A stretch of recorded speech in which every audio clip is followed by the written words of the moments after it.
Hai hai, halo semuanya. Oke, kenalin aku Resa Wandari dengan NIM 112112880. Oke, di sini kita akan mempelajari mengenai analisis reagensi berganda SPSS part 2. Kemarin udah ya, teman-teman. Oke, lanjut lagi.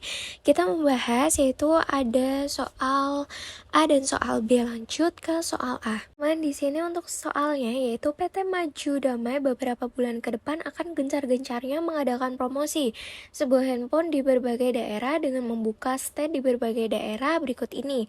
Data mengenai penjualan biaya promosi dan luas stand yang dikeluarkan di 20 daerah. Analisislah data berikut ini. Oke, di sini udah ada tabel mengenai daerah, penjualan, promosi, dan stand.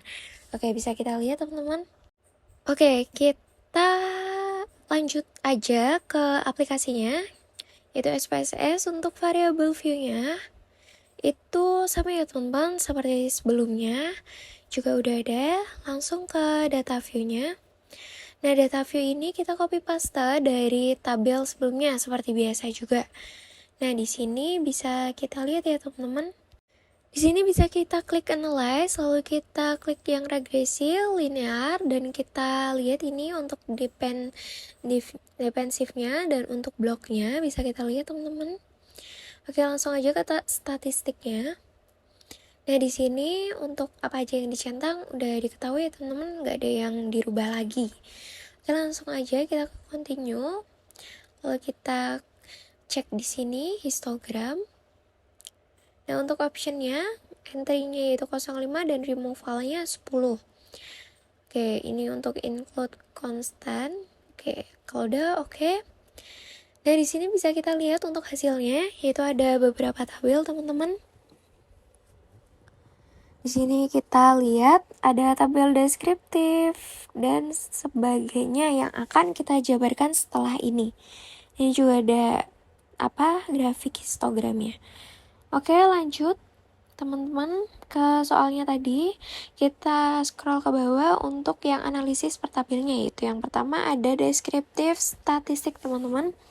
Nah, di deskriptif statistik ini dapat kita lihat ya teman-teman, di tabelnya udah ada mean-nya juga dan lain sebagainya. Oke, di sini untuk mean-nya kita ketahui ya teman-teman, ada penjualan, promosi, dan stand.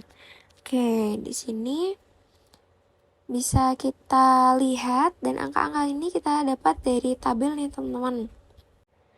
Oke, karena ini udah ada tabel, kita lanjut aja ke ini tabel selanjutnya, yaitu correlation, yaitu nilai korelasi menunjukkan angka sebesar 0,057 antara penjualan nih di tabel penjualan ini ya teman-teman, dan promosi.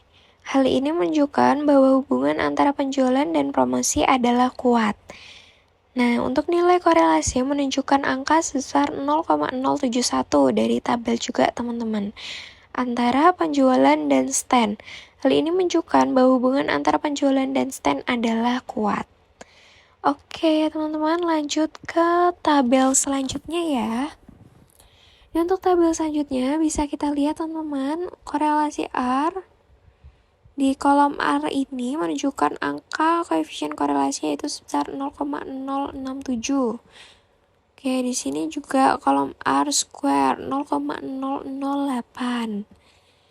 Oke, teman-teman. Dan kita lihat ya teman-teman, bukan kuadrat dari nilai koefisien korelasi R. Oke, di sini udah ada semua.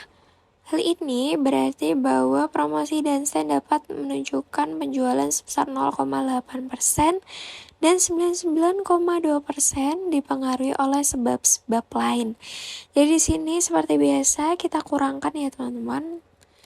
Di sini udah ada hitungannya juga. Oke, ya. Untuk kolom stand error estimasi sebesar ini ya teman-teman. Di tabel juga udah ada menunjukkan bahwa nilai rata-rata dari seluruh data yang menyimpang dari garis regresi. Hal ini menandakan bahwa model regresi ini tidak baik digunakan karena standar deviasi 37,038 lebih besar dibandingkan dengan standar deviasi penjualan yaitu 35,166. Oke, lanjut lagi teman-teman, kita ke tabel selanjutnya, itu deskriptif statistik. Oke, ini juga ada dari koefisien ya teman-teman, tabel koefisien. Nah, di sini untuk penyusunan persamaan garis regresi dari data di atas dapat menggunakan nilai-nilai dari kolom B, yaitu kolom yang understand this coefficient. Dari kolom B ini didapat ini ya teman-teman, angkanya kita peroleh dari sini. Sedangkan untuk nilai koefisien variabel promosi 0,169. Oke, di sini langsung kita masukin aja teman-teman. Untuk Y sama dengan 236,716 plus 0,1 sekian X1 plus 0,06 sekian. Di sini juga ada keterangannya teman-teman. Dapat dari mana aja? Tadi udah ada ya. Di sini juga ada visual dari histogram yang tadi kita cari teman-teman. Oke, di sini udah cukup jelas ya teman-teman. Untuk histogram ini menunjukkan dari data yang kita cari tadi. Lanjut ke soal nomor 2, yaitu suatu perusahaan memiliki data usia, yaitu income salesperson dan pengalaman kerja sebagai sales. Perusahaan itu ingin membuat model regresi berganda untuk memprediksi income berdasarkan usia dan pengalaman kerja. Dapat dilihat dari tabel di bawah ini teman-teman. Tentukan koefisien dari persamaan regresi berganda dan tentukan apakah koefisien yang diperoleh signifikan. Lakukan pada estimasi untuk seorang sales yang berusia 40 tahun dengan pengalaman kerja 11 tahun. Digunakan signifikansi 0,05 ya teman-teman. Oke. Di sini bisa kita lihat untuk tabelnya, ada tabel usia, pengalaman kerja, dan ada tabel mengenai income. Langsung aja kita ke aplikasi SPSS. Untuk variabel view-nya sama ya teman-teman di sini. Lalu kita langsung aja ke data view-nya, kita rapikan dulu. Oke, udah rapi ya teman-teman. Tadi kita kopas dari tabel sebelumnya. Kalau udah rapi, kita lanjut ke analisis. Kita cari yang regresi, lalu linear seperti biasanya. Lalu di sini, ini kan tadi seperti ini ya teman-teman. Oke. Nah di sini kita klik statistik. Untuk centangnya sama, langsung aja kita continue. Kita cek lagi di sini. Juga udah deh teman-teman untuk histogramnya. Lalu kita langsung aja ke optionnya. Seperti biasa, entry 5, removal 10, dan exclude ini. Oke, kalau udah kita continue. Oke. Nah, di sini kita bisa langsung lihat hasilnya, teman-teman. Untuk hasil dari tabel-tabel yang tadi kita analisis. Nah, di sini ada tabel deskriptif statistik, correlation, dan lain sebagainya yang akan kita jabarkan seperti sebelumnya ya, teman-teman. Oke, banyak banget. Di sini juga ada tabel histogram. Oke, bisa kita lihat satu-satu. Langsung aja kita kembali ke soalnya. Kita scroll lagi ke bagian analisis. Nah, di sini ada tabel ya, teman-teman. Oke, di tabel deskriptif statistik ini kita peroleh mean dari mean dan deviation-nya, income Y, usia X1 dan pengalaman kerja X2.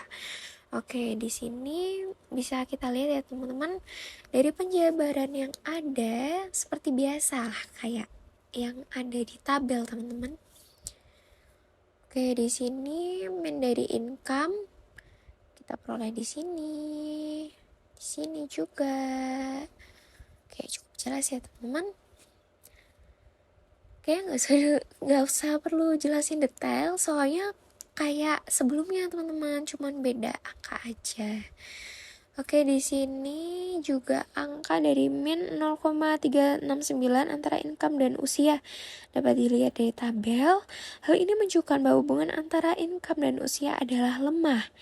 Lalu ini untuk nilai korelasi menunjukkan angka sebesar min 0,273 antara income dan pengalaman. Dapat dari tabel juga, teman-teman.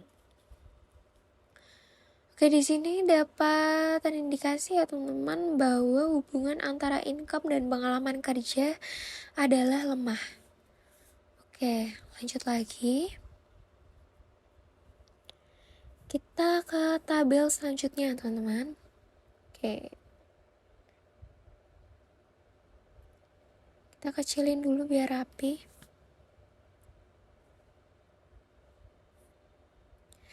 Oke, di sini ada tabel mengenai model summary. Di sini ada kolom R menunjukkan angka koefisien korelasi yaitu sebesar 0,377. Hal ini menunjukkan bahwa hubungan antara variabel sangat kuat. Oke, di sini juga ada korelasi R square juga disebut koefisien determinasi. Jadi square-nya dapat dari tabel juga ya teman-teman. Hal ini berarti bahwa usia dan pengalaman kerja dapat menjelaskan penjualan sebesar 14,2% dan 85,8% dipengaruhi oleh sebab-sebab lain. Ini seperti biasa kita kurangi. Lanjut lagi, ini kolom STD error atau estimate sebesar 14212 sekian menunjukkan bahwa nilai rata-rata dari seluruh data yang menyimpang dari garis regresi. Di sini baru dapat disimpulkan juga ya teman-teman. Dia menunjukkan juga nih, ini tidak baik digunakan karena standar deviasi 14 sekian lebih besar dibandingkan dengan standar deviasi income yaitu 17 sekian. Oke, banyak banget ya teman-teman untuk angkanya. Oke, lanjut lagi kita ke tabel selanjutnya. Semoga teman-teman masih ingat ya, ini untuk deskriptif statistiknya. Nah, tadi kan udah ada nih teman-teman. Lalu ini tabelnya. Untuk penyusunan persamaan garis regresi dari data di atas dapat menggunakan nilai-nilai dari kolom B. Yaitu didapat dari konstan nih, dari konstan yang ada di tabel. Sedangkan untuk nilai koefisien variabel usia itu min 889 juga ada di tabel, dan variabel pengalaman kerja juga ada di tabel. Kalau udah, langsung aja kita masukin ke rumusnya nih teman-teman. Yang ada di tabel ini kan, langsung aja nih. Karena tadi udah ada semua, jadi kalau udah, kita next ke rumusnya.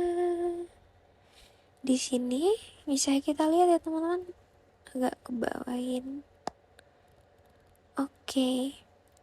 Ini Y-nya yaitu 115724,575 dikurangi 889,216 X1. Jadi dari usianya yaitu min 437,858 X2. Jadi tadi ya teman-teman yang ada di tabel. Dan di sini sudah ada keterangannya mengenai rumus tersebut. Oke, ke bawah ini adalah bentuk visualisasi dari tabel histogram yang tadi sudah kita analisis. Oke teman-teman, semoga dapat dimengerti. Sekian dari saya. Dadah teman-teman. See you di next selanjutnya, di next soal. See you.